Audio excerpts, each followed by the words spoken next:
Good morning, adult Bible class. Good to see you joining us for Sunday school today. Everybody's looking good. Be sure and pick up your fresh blackberry cobbler right out of the garden. Yesterday it was on the vine. Last night it was in the oven. Today it can be on your plate. He really doesn't want me to take any home. We have a lot of blackberries. We have more blackberries than anybody should have. Your lesson in the book is titled, "The Battle is the Lord's," and that is a good title. It comes straight out of the Bible, but I've supercharged it today to Boy Solves Giant Problem. Let me do this. Here we go. Somebody forgot to remind me. There you go. Looks better? One day I'm going to remember to do that before I start the lesson. So today's lesson, Israel has a giant problem. His name is Goliath.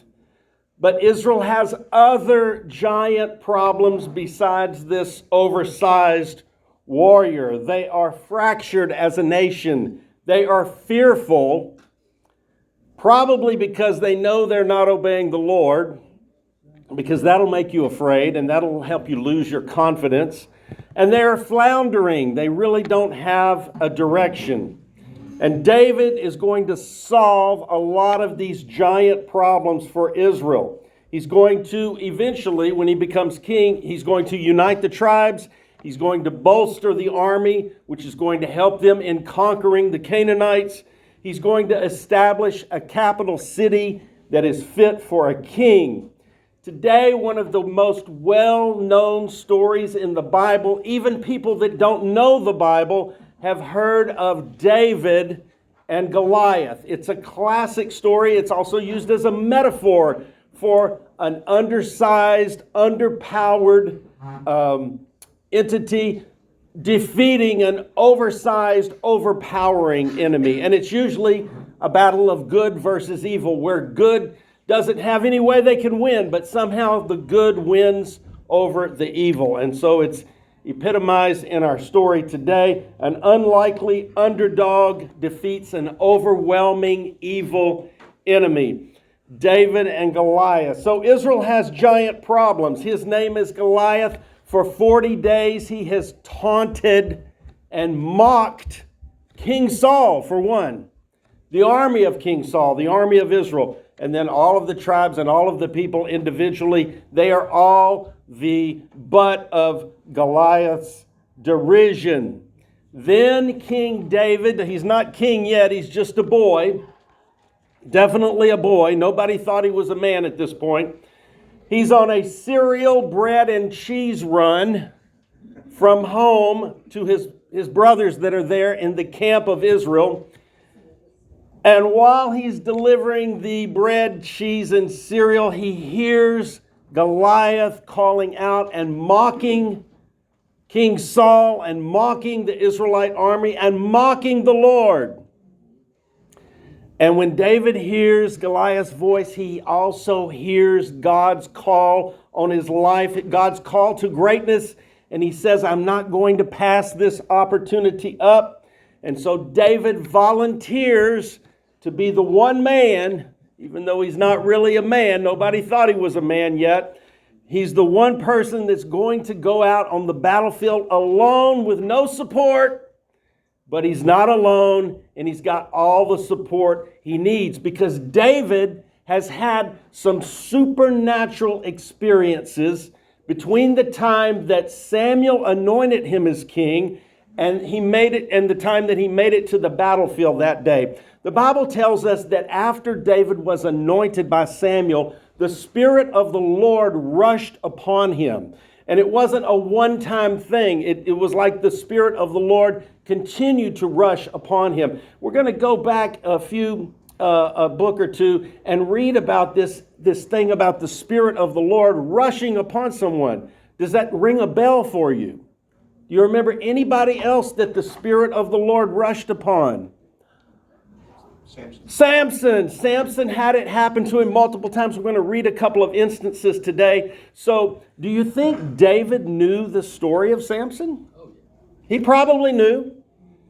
Maybe it wasn't written down yet, we don't know, but he probably knew that Samson had these supernatural experiences, and it's very probable that David also had these supernatural experiences where the Spirit of the Lord rushed upon him. Now, that's no doubt. The Bible says that happened. But when it happened, it's very possible that that's when he did some very supernatural feats that he's going to recount to Saul today. That is, he killed a bear, and at another time he killed a lion. And that's what we see in the life of Samson. The Spirit of the Lord rushed upon him and gave him supernatural strength, but not just strength. Don't forget, animals are fast.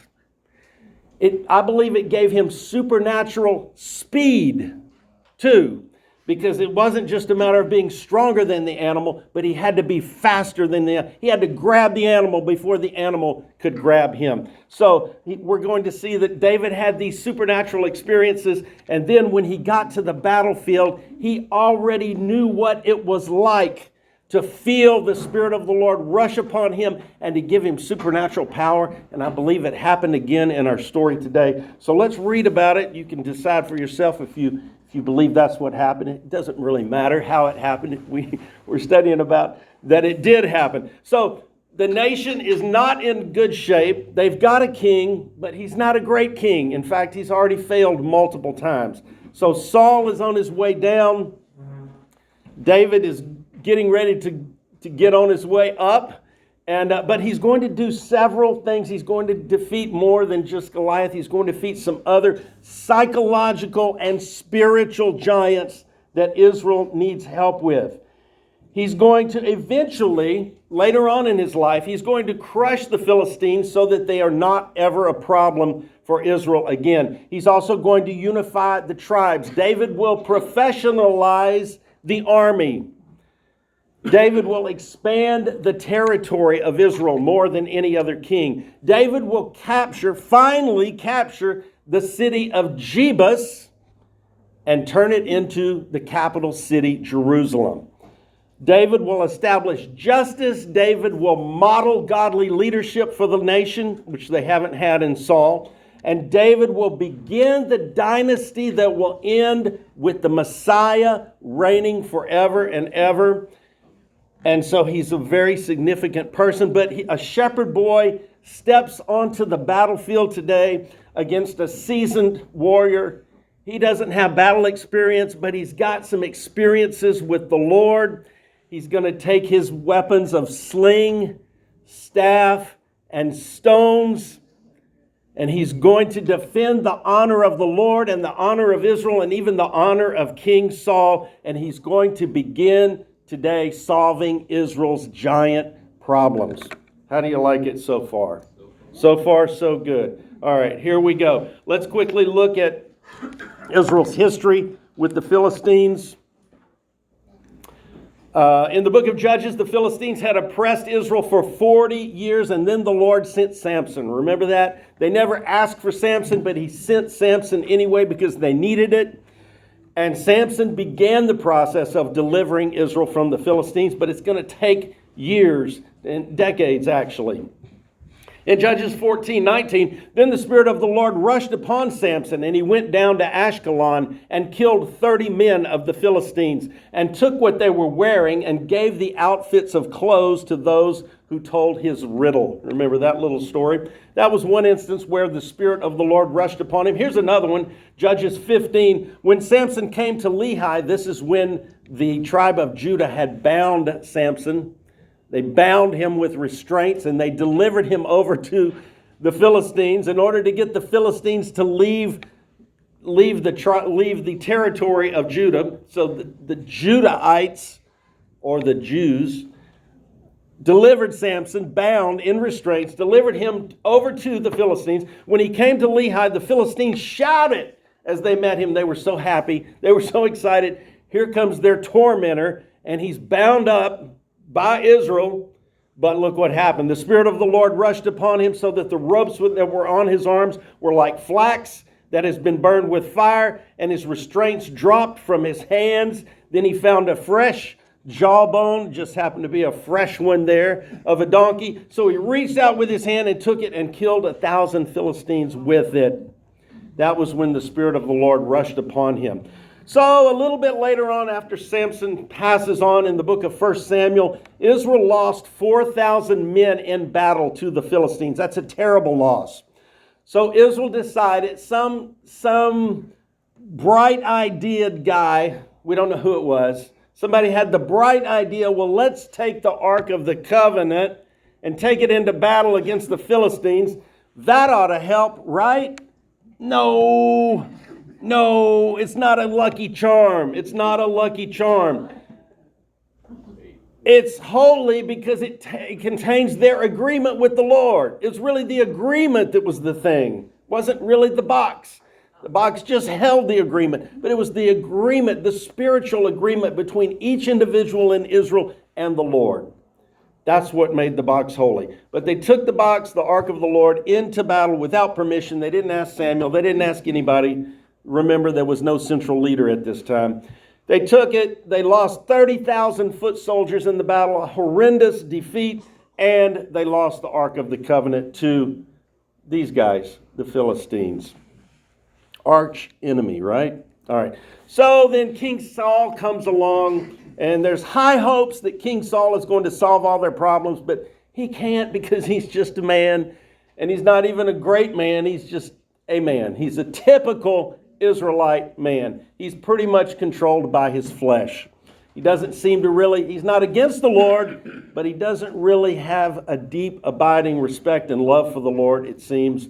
And so here's what happens. He starts out pretty good, has a battle with the Ammonites in 1 Samuel 11. Total victory, national unity, everybody's happy, things are going great. Then comes the Philistines in chapter 13 and 14. They do have victory over the Philistines, but this is when Saul couldn't wait. Remember, he can't wait. He's got to offer the sacrifice. He can't wait for Samuel to come do it. And he was judged, and his kingly line was it was cut off that day. In other words, his son was not going to inherit the throne. But Saul did continue to reign. That was his first major mistake. And then in chapter 14, Saul led the Israelite army against Moab, Ammon, Edom, Zobah, Philistia, that's the Philistines again, and they had general success. And then in chapter 15, that's where Saul makes his second big blunder against the Amalekites this time. He failed to kill King Agag, and he kept some of the best of the spoil to sacrifice was the excuse he made, but that was not allowed because the Lord said, kill them all, utterly destroy them. And this was the one that really sank Saul because this was his second big mistake here. And that's when the Lord said through Samuel, the kingdom is now going to be taken away from you, Saul. He's not even going to get to live out a long life, but the kingdom would be taken from him and given to someone better, is what Samuel said. So here's your map of Israel. Remember this, and then we're going to zoom in down here on the bottom part. So just imagine that we're zooming in here. There we go, right here. I wanted to just show you and remind you that here's Philistia. This is the modern day Gaza Strip. Have you ever heard of it? The Gaza Strip is right about here where Philistia used to be. So this is an interesting question because we know we have modern day people called Palestinians. Here's where that came from. Did you ever wonder, but you just didn't want to Google it? We knew you were going to. You knew you were going to get it in class, so that's there you go. So the land was called Philistia. Later on, when the Romans controlled all of this territory, that would be the New Testament times, they named this area Palestinia. Okay? But these Philistia people that were back here in the Old Testament came from up here, way over here, in Greece, okay? In the Grecian area, around the Aegean Sea. They came across the land, just like that, and they also came in boats. See the boats? Right there. They also went down here to Egypt and tried to invade Egypt, but they were repelled, and then they bounced back up the coast, and they settled in this area right here. But these were not people that were native to here. They came in from way over here by Greece. You see Greece right over there? They came from Greece, or the Grecian area, and that's where the Philistines came from. Later on in the Old Testament, they would be wiped out by Babylon. And then Arab people from this area came and settled in here once Israel was gone out of the land. Don't forget, they're going to get kicked out of the promised land later for disobedience. And when Israel vacates the promised land, then these Arab people come in here and they settle in this area that Rome had called Palestinia. And that's where the modern day Palestinian people came from. They are not modern day Philistines. The Philistines came from over here. The Palestinians came from over here. Now you know, right?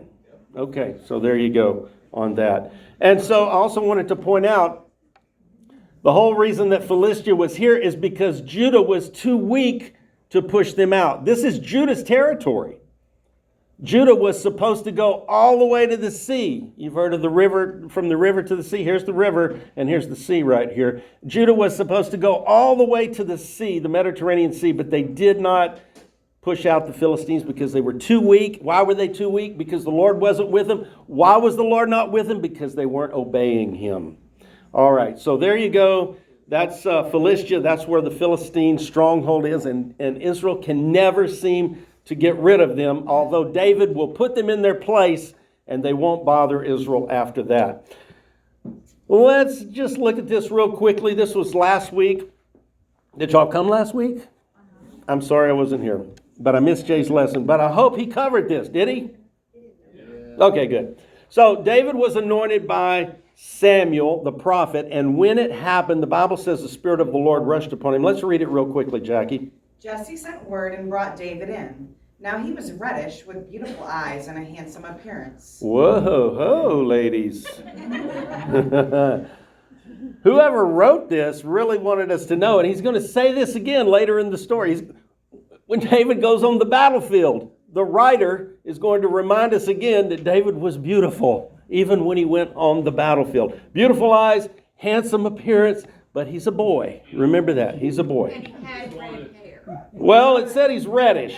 So red hair, red face, something about him was red. You know the famous saying, the victor writes the history? Yeah, that's true too. We don't know who wrote this. And the Lord said, Arise, anoint him, for this is he. Okay. So Samuel took the horn of oil and anointed him in the midst of his brothers. And the Spirit of the Lord rushed upon David from that day forward. So he began having these experiences where the Spirit of the Lord rushed upon him. And when we see that in the life of Samson, that's when he did some of his great, extraordinary feats that a normal man would not be able to do. And so David begins to have these experiences as well. So here we go. This is our chapter for today, 1 Samuel 17. You ready, Jackie? All right, the Philistines are going to gather for battle. They're going to decide they want to do some battle with Israel, so they're going to come and set themselves up. When Israel sees that happening, Israel is going to respond and come and set up their forces, and this is what happened. Now the Philistines gathered their armies for battle, and they were gathered at Soko, which belongs to Judah. And they camped between Soko and Azekah in Ephes Dammim. Saul and the men of Israel were assembled and camped in the valley of Elah, and they drew up in battle formation to confront the Philistines. All right, so we saw on the map just a minute ago that Judah is right next to Philistia. And so the Philistines have come right across the border into the area of Judah. Judah was one of the big tribes. Judah had high population. Judah should have had the manpower to deal with the Philistines, but they were weak spiritually. And their weak spirituality equated to their weak army forces. The Philistines were standing on the mountain on one side, while Israel was standing on the mountain on the other side, with the valley between them. Then a champion came forward from the army encampment of the Philistines, named Goliath from Gath. His height was 6 cubits and a span. Whoa, do you know anybody that's 6 cubits? Do you know what a cubit is? Well, the cubit on a regular man, I'm not saying that I'm a regular man, but on a regular man, it would be from the elbow to the fingertip, about 18 inches. So if you do your multiplication on that, it comes out to about 9 feet and 6 inches, about 9.5 feet. A big old boy. Now, I think this room is a standard 8-foot ceiling. So if he was standing right here, his head would be protruding up into the ceiling tiles. You could see, like, his neck, maybe his shoulders on down, but his head would be up in the ceiling tiles. That's how tall he would be in this room. So let's look at his armaments, because he's got quite an array of armaments. And he had a bronze helmet on his head, and he wore scale armor which weighed 5,000 shekels of bronze. That's about 150 pounds worth of armor. He also had bronze greaves on his legs, and a bronze saber slung between his shoulders. The shaft of his spear was like a weaver's beam, and the head of his spear weighed 600 shekels of iron. That's about 15 to 20 pounds for that spearhead right there. And his shield carrier walked in front of him. And he had a guy walking in front of him with a big old shield. All right? So that's what he's bringing to the table. And probably a nasty attitude too, right? A bad attitude to back it up. And so he's going to challenge Israel and King Saul, but he's going to challenge them to a one-on-one fight to the death. All right? He stood and shouted to the ranks of Israel and said to them, "Why do you come out to draw up in battle formation? Am I not the Philistine and you the servants of Saul? Choose a man as your representative and have him come down to me. If he is able to fight me and kill me, then we will become your servants. But if I prevail against him and kill him, then you shall become our servants and serve us." Do you trust him? When your enemy says he wants to destroy you, are you going to trust him? Are you going to make a deal with him? Look at this derision. I'm the Philistine. I'm the one. I'm the representative. I'm the champion. And y'all are slaves. Y'all are slaves of Saul. And where's Saul? He's in the executive tent. He's in the executive tent. Probably making executive decisions, right? Such as, I'm not going out there. That's his executive decision. I'm not going out there. So Goliath comes with this one-on-one death challenge, and then the Philistine said, "I have defied the ranks of Israel this day. Give me a man so that we may fight together." When Saul and all Israel heard these words of the Philistine, they were dismayed and very fearful. Why would God's chosen people, the ones that Moses led out through the Red Sea, the ones that have seen the miraculous, the ark passing through the Jordan River, the walls of Jericho falling down, and all the other miracles that they've seen and that their ancestors have seen, why would they be dismayed and fearful? Because they know they're not obeying the Lord. And that takes your confidence away, right? Have you experienced this? I have. Yes. If I get mad and scream at Jackie, I don't feel like I have the victory. The Lord gives me the strength to fight you back. And then we have to do spiritual battle. Spiritual, of course. Yes. But they were afraid. They didn't have confidence. They knew they hadn't been doing right in front of the Lord. And so they didn't really, nobody believed that they were able to go out, not even Saul. And he was a big guy, right? He was big guy. And he had a lot of armor. In fact, only Saul and Jonathan had the swords at one point in Israel. So Goliath says, let's go one-on-one, mano y mano. Head to head, warrior to warrior, toe-to-toe battle. Saul was supposed to lead Israel in battle. Saul was supposed to lead Israel in serving the Lord. Saul was supposed to lead Israel in fighting their enemies. But nobody, including Saul, had the confidence in the camp of Israel. Let's see what else happened. Goliath is going to challenge them for 40 days. Can you imagine? Israel is out there camping for 40 days. Nobody's moving. Nobody's doing anything. And every morning and every evening, they're being mocked. He's mocking them. Now David was the son of an Ephrathite of Bethlehem in Judah, the man whose name was Jesse. And he had 8 sons, and Jesse was old in the days of Saul, advanced in years among men. The 3 older sons of Jesse had followed Saul to the battle. And the name of his 3 sons who had gone into the battle were Eliab, the firstborn, and second to him, Abinadab, and third, Shammah. So David has 3 older brothers that are in the army, and he has some other brothers that are at home, not in the army. So David was the youngest. Now the 3 oldest followed Saul, but David went back and forth from Saul to tend to his father's flocks at Bethlehem. Okay? And the Philistine came forward morning and evening and took his stand for 40 days. 40 days, morning and evening, he comes out with his mocking challenge of Israel. And now Jesse is going to send David on a serial run to his brothers on the battlefield. He didn't realize he was sending his baby boy right into the path of the giant named Goliath. Then Jesse said to his son David, "Take now for your brothers an ephah of this roasted grain and these 10 loaves, and run to the camp to your brothers. Okay? Don't forget the cheese. Bring also these 10 slices of cheese to the commander of their 1,000, and look into the well-being of your brothers, and bring back confirmation from them." All right, so he's on a cheese run and an information run to tell Jesse how the 3 older boys are doing in the battle. For Saul and they and all the men of Israel are in the valley of Elah, fighting the Philistines. Okay, so David's he's going into the battle arena. And when he gets there, he just so happens to come at the time where Goliath is bellowing out his curses and challenges and derisions against Israel and Saul. So David got up early in the morning and left the flock with a keeper, and took the supplies and went as Jesse had commanded him. And he came to the entrenchment circling the camp, while the army was going out in battle formation, shouting the war cry. Israel and the Philistines drew up in battle formation, army against army. It seems like they did this little formation thing every morning, and every evening they would all get ready and rattle their swords and beat their shields and shout and make a lot of noise and a lot of bravado. And then nothing happened. It was a nothing burger.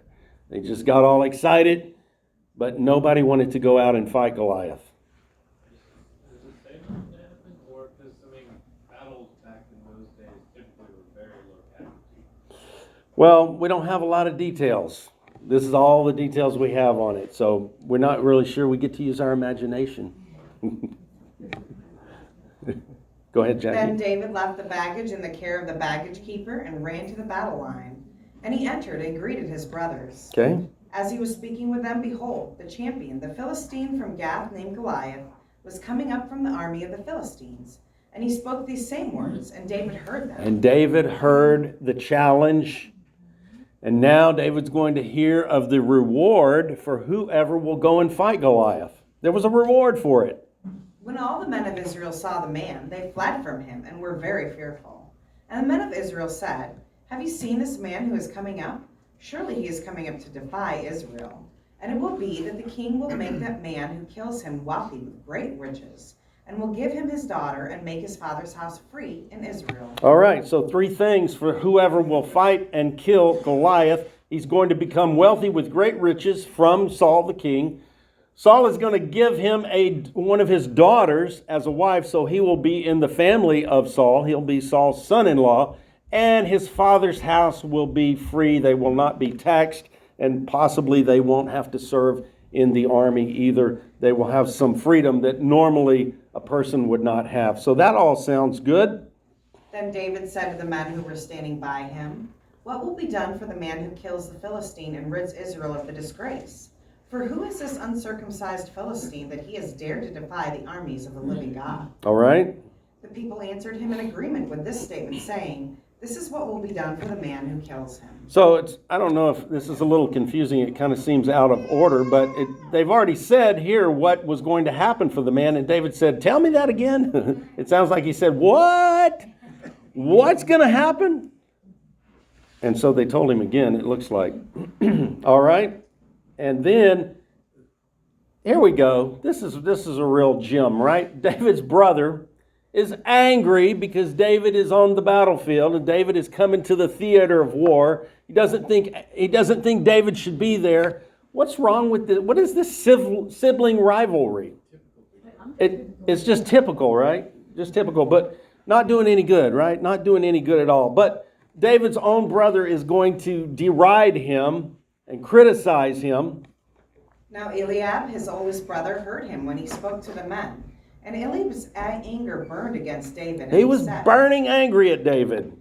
"Why is it that you have come down? And with whom have you left those few sheep in the wilderness? I myself know your insolence and the wickedness of your heart, for you have come down in order to see the battle." Wickedness in your heart for coming to see the battle. David could have said, I'm on a cheese run, bro. I've got cereal in the bag. But David said, what? But David said, "What have I done now? Was it not just a question?" David said, I'm just asking a question. Or something like that. Then he turned away from him to another and said the same thing. And the people replied with the same words as before. So his brother is jealous for some reason. Now his brother has seen David being anointed by the prophet. But the prophet never said, as far as we know, there's no recollection, the prophet never said, I'm anointing David as king. The Lord had told Samuel, go and anoint David king. But when you read the account of it, he doesn't tell Jesse, he doesn't tell any of the boys, and he doesn't tell David. He just pours the oil on his head and leaves. And it seems like nobody knows for sure why Samuel did this to David. But then we read that scripture that we read earlier that said when he did that, when he anointed him with the oil, the Spirit of the Lord began to rush upon David. So David knew that there was something supernatural about that anointing. Whether he knew that he was going to be king yet or not, we don't know. It doesn't say that he was told that, and it doesn't say that even Jesse, his father, was told that. But he's going to turn away. They're going to turn away and say the same thing that they've already said to David. And so David now is going to self-volunteer. I guess that's the only way you can volunteer is self-volunteer, right? How about that? Self-volunteer to fight Goliath. That's just to give it extra emphasis. Self-volunteer to fight Goliath. When the words that David spoke were heard, they informed Saul, and he sent for him. And David said to Saul, "May no one's heart fail on account of him. Your servant will go and fight this Philistine." Okay? But Saul said to David, "You are not able to go against this Philistine to fight him, for you are only a youth, while he has been a warrior since his youth." Now, David might have been starting to develop. Maybe his shoulders were getting a little bigger, maybe his arms were filling out a little bit, but he's still a youth. He's still a boy. It was no consideration at all that he would be part of the army. He was at home. He was keeping the sheep. He was the last of all the brothers, and nobody thought that David was any more than a young boy. But David said to Saul, "Your servant was tending his father's sheep. When a lion or a bear came and took a sheep from the flock, I went out after it and attacked it, and I rescued the sheep from its mouth. And when it rose up against me, I grabbed it by its mane and struck it and killed it. Your servant has killed both a lion and a bear. And this uncircumcised Philistine will be like one of them, since he has defied the armies of the living God." And David said, "The Lord who saved me from the paw of the bear and the paw of the lion, he will save me from the hand of this Philistine." So Saul said to David, "Go, and may the Lord be with you." So David has had these experiences of the Spirit of the Lord rushing upon him, and that's probably what happened when he had the speed and the power to defeat the bear and to defeat the lion in two separate incidents. They didn't come together like this picture shows. Probably the Spirit of the Lord had rushed upon him like it rushed upon Samson. And that's probably what happened when David was able to kill the bear and the lion. So when David heard Goliath's challenge, he knew that this must be from the Lord. He might have felt the Spirit of the Lord rush upon him at that time. Scripture doesn't say, but he certainly got supernatural power and confidence when he enters the battlefield. And so now David is going to choose his weapons. Let's see what he's going to get. I hope it's like a flamethrower. And what do you think? What does he need? A B-2 bomber? Those work pretty well. Then Saul clothed David with his military attire and put a bronze helmet on his head and outfitted him with armor. And David strapped on his sword over his military attire and struggled at walking, for he had not trained with the armor. He couldn't even walk in it. So David said to Saul, I cannot go with these because I have not trained with them. And David took them off. David said, no can do. I can't do this. I don't know how to use this stuff. It's too big. It's too heavy. I'm just going to have to go with what I know. All right? So here's what he's going to do. Then he took his staff in his hand. Okay, that's one weapon. And chose for himself 5 smooth stones. That's some weapons. From the brook and put them in the shepherd's bag. I guess stones in a pouch, that could be another weapon, right? Which he had. That is, in his shepherd's pouch. There you go. And his sling was in his hand. So he's got a sling too. And he approached the Philistine. Very low tech. Very low tech. Shepherd's weapons, right? Hey, but they worked on the bear and they worked on the lion. He's going to go with what he knows. And now David has his weapons and Goliath is going to start cursing David. How do you think David's going to feel about that? Then the Philistine came and approached David with the shield bearer in front of him. When the Philistine looked and saw David, he was contemptuous of him, for he was only a youth and reddish with a handsome appearance. There you go. The author had to put that in again because even though he's just a boy and he's got these rudimentary weapons, he's still reddish and he's still good looking. I don't think it's going to help, but... So the Philistine said to David, Am I a dog that you come to me with sticks? And the Philistine cursed David by his gods. The Philistine also said to David, Come to me, and I will give your flesh to the birds of the sky and the wild animals. Now Goliath is focusing on David. He thinks he's a little child, and he probably was a young boy, maybe early teens, probably no more than 15 or 16.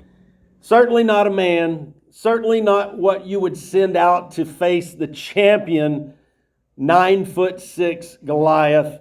And Goliath starts talking smack. It's not a Bible word, but you know what it means. He's talking smack to David. And David is going to talk smack back. But look at this.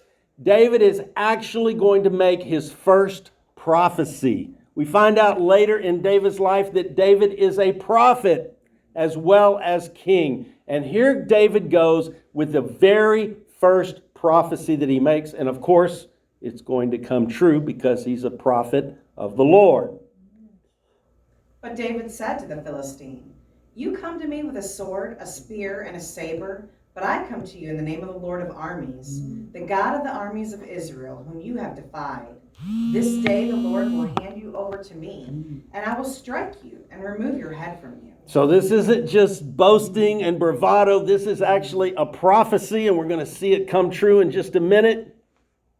Then I will give the dead bodies of the army of the Philistines this day to the birds of the sky and the wild animals of the earth, so that all the earth may know that there is a God in Israel, and that this entire assembly may know that the Lord does not save by sword or by spear.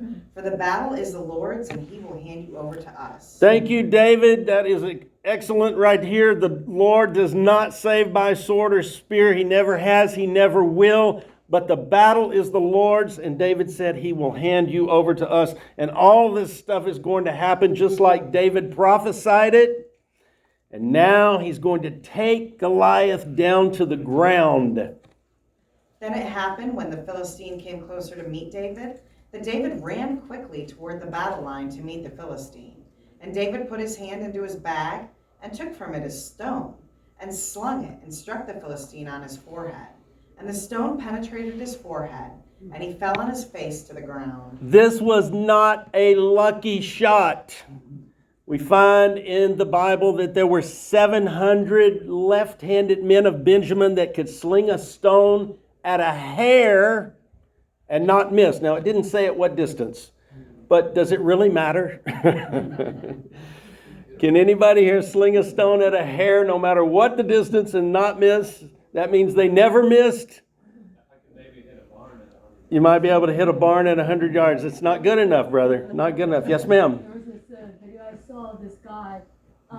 He was showing how a slingshot was used back in the biblical days. So he had a replica of what David's slingshot might have been.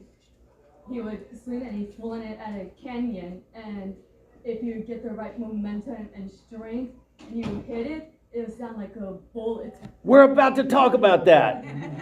We're about to talk about that in just a minute. In fact, what Sunday school class have you ever been to where you get a ballistics comparison? Well, you do at the adult Bible class. Here's a ballistics comparison. Everybody remember from school your kinetic energy formula, right? Kinetic energy is 1/2 the mass times the volume squared, velocity squared, not volume, velocity squared. Kinetic energy is equal to 1/2 the mass of the object times its velocity squared. So let's take a look at this and do some comparisons. A Major League Baseball pitcher throwing a 90-mile-an-hour fastball generates about 110 joules. Don't get too hung up on the joules if you're not familiar with that, but it's a measure unit of foot-pounds of force.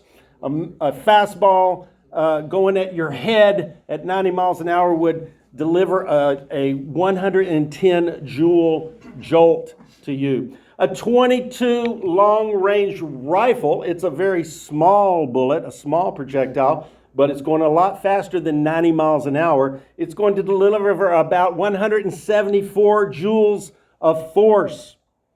A sling stone by a well-trained slinger can go about 120 miles an hour because with the sling you've got the added fulcrum, not just your arm throwing, but the arm is extended by the sling, and so you've got a big circle that is moving that rock, and you get a lot of angular momentum. Remember all this from physics, right? You get a lot of angular momentum. It adds to the velocity of the stone, and a well-trained slinger can sling at about 120, delivering 215 joules of foot-pound force. Look at this. A .38 special handgun delivers about 270 joules of force. But look at this.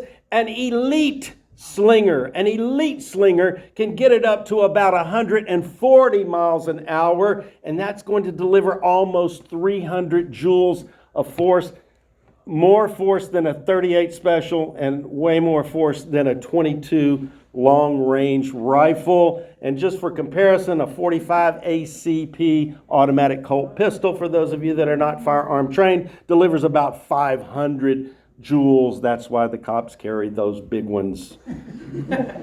Stop big guys. Yes, sir. Also point out, the way I read it when he said he killed the bear, it kind of sounds like he grabbed it and bashed its skull in with his bare hand. Could have. And so I would imagine he could throw it a lot stronger. Yeah. Especially if he's using this Yeah. to throw it. Yeah. So we don't know exactly what speed he got it up to, but it was enough. It was enough. I mean, if you get hit in the forehead with a .22, that's probably going to do you a lot of cranial damage, right? Cranial damage. So there you go. That's your ballistics comparison for this morning. Now, David is going to, I forgot my, oh man, I had a really good one and I missed it. So you just have to come back in 3 years. I'll bring it out next time. I had a really good joke there, but we've already passed it now. So now David is going to take Goliath's head and his weapons. So David prevailed over the Philistine with a sling and a stone. He struck the Philistine and killed him. And there was no sword in David's hand. Then David ran and stood over the Philistine and took his sword and drew it out of his sheath and finished him. Finished him. Cut off his head with it. Cut off his head just to make sure he doesn't get up. In case he was just stunned, in case he just passed out. Want to make sure he doesn't get up. David cuts off his head and Go ahead. When the Philistines saw that their champion was dead, they fled. Then the men of Israel and Judah rose up and shouted, and they pursued the Philistines as far as the valley and to the gates of Ekron. And the Philistine dead lay along the way to Sharon, even to Gath and Ekron. And David's not done. Then the sons of Israel returned from their close pursuit of the Philistines and plundered their camps. And David took the Philistines' head and brought it to Jerusalem, but he put his weapons in his tent. Now, it wasn't Jerusalem yet, but when David makes it Jerusalem, I guess he's still got Goliath's head years later, because there is no Jerusalem at this point. But it says David kept the head and he kept Goliath's weapons. How about that? I hope he put it in a cooler or something. But what a trophy, huh? What a trophy. All right. And King Saul said, "Who is this young man?" Now when Saul had seen David going out against the Philistine, he said to Abner, the commander of the army, "Abner, whose son is this young man?" And Abner said, "By your life, O king, I do not know." And the king said, "You then ask whose son the youth is." So when David returned from killing the Philistine, Abner took him and brought him before Saul with the Philistine's head in his hand. Then Saul said to him, "Whose son are you, young man?" And David answered, "I am the son of your servant Jesse, the Bethlehemite." Ooh, the Bethlehemite. And Bethlehem is in Judah. And Judah is the kingmaker tribe, right? Yes. So David is perfectly set up for his future. The Bible, it hits you and it gets you and it fits you. Nobody thought of David as a man in this lesson. He was just a youth. David was prepared by the Lord in secret while he was out in the wilderness in the sheep pastures where nobody could see him. He was being prepared for his national victory on the battlefield. He had a test run with a bear. He had a test run with a lion. Don't despise the times that you are in the sheep pasture. The Lord may have you there to prepare you for the public battlefield, just like he did David. After David's victory over Goliath and Israel defeated the Philistines, David is rewarded by Saul as promised with riches. He marries Saul's daughter, so now he's Saul's son-in-law. David is a national hero and a superstar warrior, and he's just getting started. All right, so we're going to be covering David from now to, I don't know, 3 or 4 months probably. Well, we're never going to stop talking about David, really. We're going to talk about David in the New Testament, and then the son of David is going to inherit his throne one day, and the Bible says he's going to reign forever and ever. So we'll always be talking about David. Don't forget to come back next week. Leo Corley is going to be bringing us a great continuation. David is not going to have smooth sailing, though. He's going to have to run for his life because, jealousy is going to get a hold of Saul. And he's going to be jealous of David, and he's actually going to try and kill David. So David's going to have to run for his life. Leo's going to tell us all about it next week. God bless you. Thank you for coming to Adult Bible Class today.